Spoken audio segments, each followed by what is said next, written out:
That's all trip இது ஒரு auto மற்றும் கேப் புக்கிங் ஆப். சின்ன டவுன்களுக்கு விசேஷம், கோயில், குளம்னு டூர் போறவங்க ஆட்டோ கேப் கிடைக்காம ரொம்ப கஷ்டப்படுவாங்க. அவங்களுக்கு இந்த ஆப் ரொம்ப பிரயோஜனமா இருக்கும். கீழே டிஸ்கிரிப்ஷன்ல இருக்க லிங்கை கிளிக் பண்ணி தட்ஸ் ஆல் ட்ரிப்பை டவுன்லோட் பண்ணிக்கோங்க. மதுரை பந்தல்குடி கால்வாய் அடைக்கப்படாததால் கழிவுநீர் பொங்கி சாலையில் வெளியேறுவதால் பொதுமக்கள் கடும் அவதிக்குள்ளாகி உள்ளனர். இது குறித்த கூடுதல் விவரங்களை செய்தியாளர் ஹரிகிருஷ்ணன் வழங்க கேட்கலாம். ஹரிகிருஷ்ணன், வணக்கம். இது தொடர்பான விவரங்கள் என்ன, சொல்லுங்க.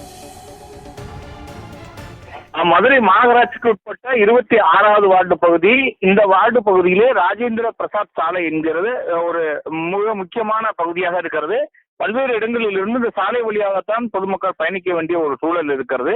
இந்த சாலையில் தற்போது பந்தல்குடி வாய்க்காலில் இருந்து வெளியேறக்கூடிய அந்த தண்ணீரானது முழுவதுமாக கழிவுநீர் மழைநீர் போல தேங்கி நிற்கிறது சாலையிலே. அந்த வாகனத்தையோ நடந்து செல்வதற்கோ செல்ல முடியாத ஒரு சூழல் இதனால் ஏற்பட்டிருக்கிறது. முழுவதுமாக கழிவுநீர் வெளியேறுவதால் பொதுமக்கள் அதிக அளவில் பாதிக்கப்பட்டிருக்கிறார்கள்.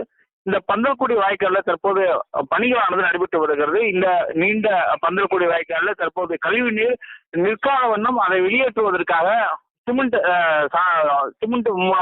சாலையாக அமைத்து அதை மிகப்பெரிய கட்டுமானத்தில் கொண்டு வர திட்டமிடப்பட்டிருக்கிறது. அந்த பணிகள் நடைபெறுவதனால் வரக்கூடிய கழிவுநீர் மாற்றுப்பாதையிலே சாலையிலே திருப்பி விடப்படுகிறது. இதனால் அந்த கழிவுநீரானது பொங்கி சாலை வழியாக நின்று கொள்கிறது.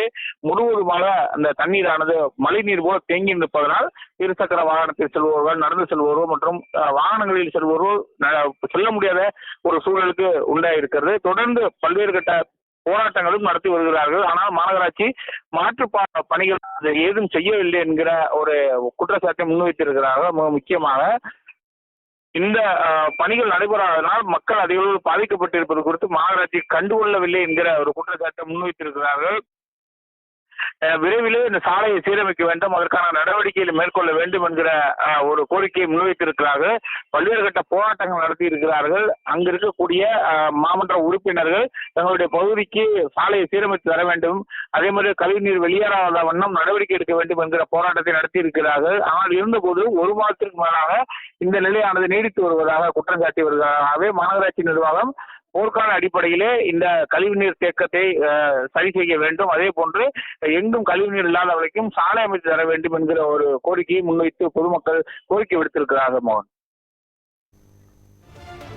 மதுரை பந்தல்குடி கால்வாய் அடைக்கப்படாததால் கழிவுநீர் பொங்கி சாலைகளில் செல்வதால் அப்பகுதி மக்கள் பெரும் இன்னல்களுக்கு ஆளாகி வருவது தொடர்பான விவரங்களையும், மேலும் அந்த பகுதியில் சாலையினை அமைத்து தர வேண்டும் என்று மக்கள் வைத்த கோரிக்கையினையும் பதிவு செய்தமைக்கு நன்றி ஹரிகிருஷ்ணன்.